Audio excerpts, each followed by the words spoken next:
Kimsən sən? Həqiqdən heç fikrin yoxdur. Elə deyil Bruce.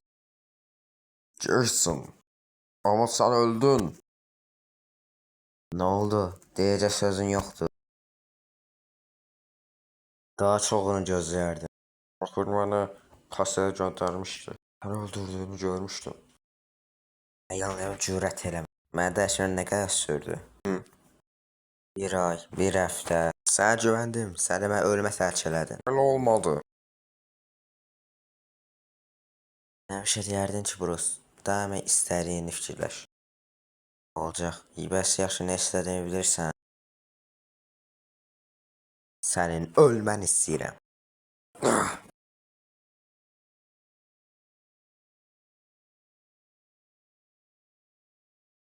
Benden gizlerini bilmezsen seni tapacağım.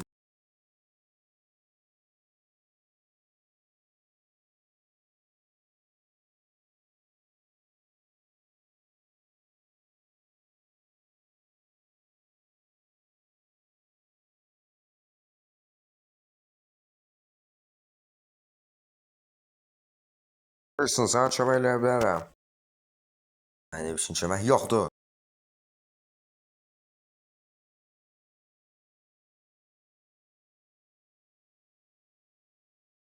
Köməkçiler olan tek sen değilsin.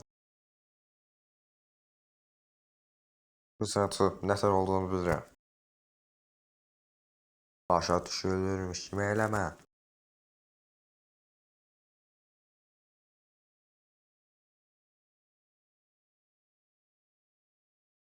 Sakinləş Robin. Elə demə. Olduğum nəfər o deyil.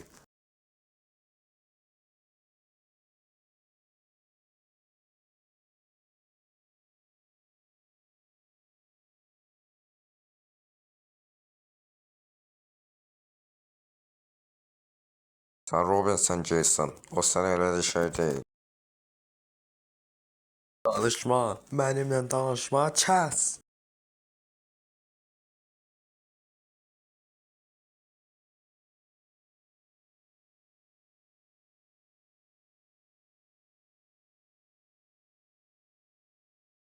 Bunu mənə sən elədin. Üzr istəyirəm. Arxında çürməyə buraxdın bir ildən çox. Joker ilə.